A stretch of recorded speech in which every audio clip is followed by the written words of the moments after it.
In the second section of Unit 12, we are going to be adding rational numbers. This will include adding both decimals and fractions. This video is going to focus on adding decimals that have both positives and negatives. So let's remind ourselves, first of all, when you add numbers with the same sign, say, for example, you add -7 and -4, you add the two numbers and keep the same sign. So -7 and -4 is -11. The way we learned about it before is that if you have 7 negative tiles and 4 negative tiles and you bring them together, you have 11 negative tiles. Okay, again, so we add and keep the same sign. We also have the rule when we're adding numbers with different signs. An example of that would be adding -15 plus 6. When we're adding numbers with different signs, we end up subtracting the numbers. So 15 minus 6 is 9. We just put the bigger minus the smaller. So 15 minus 6 is 9. And then you give it the sign of the bigger absolute value. That's the mathematical way to say it. So the absolute value of -15 is 15, and the absolute value of 6 is 6. 15 is bigger than 6. 15 was negative, so the 9 is negative. What we liked to say is we give it the sign of what we had more of. We had more negatives than positives with the two numbers, so that means we have negatives left over. So again, we subtract and give the sign of the bigger absolute value or of the number that we have more of. Do we have more positives or negatives? The last thing we need to be reminded before we do examples of this is that when you add and subtract decimals, you need to remember to line up the decimals. Lining up the decimals will make sure that your place values are lined up and your answer turns out correct. Okay, let's do some examples. If I have -12 and 38/100ths plus -6 and 1/10, you need to notice that you're adding numbers with the same sign. And when the signs are the same, you just add them and keep the same sign.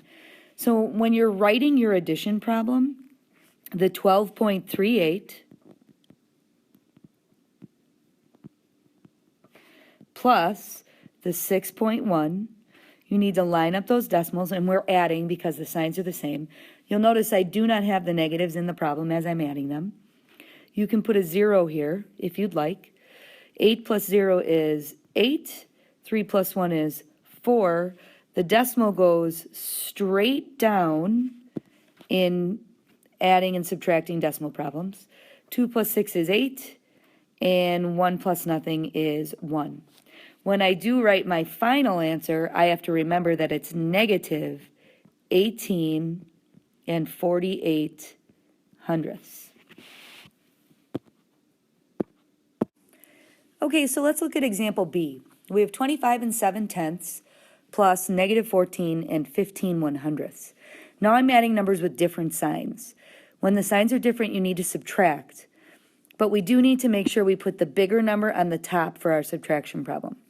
So 25.7 is bigger than 14 and 15/100ths. So I have 25 and 7/10ths on the top minus the 14 has to line up and the 15/100ths have to line up. So I am going to end up putting a 0 in the hundredths for the first number. So I have something to take the 5 away from. So let's do the subtraction like normal. I have to borrow from the 7. 10 minus 5 is 5. 6 minus 1 is 5. My decimal goes straight down in my answer. 5 minus 4 is 1. 2 minus 1 is 1. So I do have 11 and 55/100ths. Now what I have to do is I have to decide if my answer is going to be positive or negative. When I look at the two numbers, I see that 25 and 7/10ths is positive. So I have more positives than negatives. So my answer is positive 11 and 55/100ths. Now you don't have to write the positive sign, we know that, but just for our note's sake, it's probably a good idea to put that in there.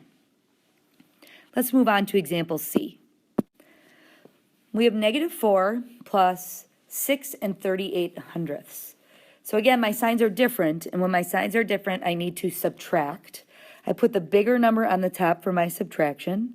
So I'm going to put the 6 and 38 hundredths on the top, and I'm going to subtract 4. Now remember, 4 is a whole number, so the 4 goes under the 6, so my decimals line up. You could put zeros there, but you don't really need them. Do my subtraction. 8 minus 0 is 8. 3 minus 0 is 3. My decimal goes straight down in my answer, and 6 minus 4 is 2. So I'm looking at 2 and 38 hundredths, and I have to decide if my answer is going to be positive or negative. So looking at the two numbers, -4 and 6 and 38 hundredths, I have more positives than I have negatives, so my answer is positive 2 and 38 hundredths.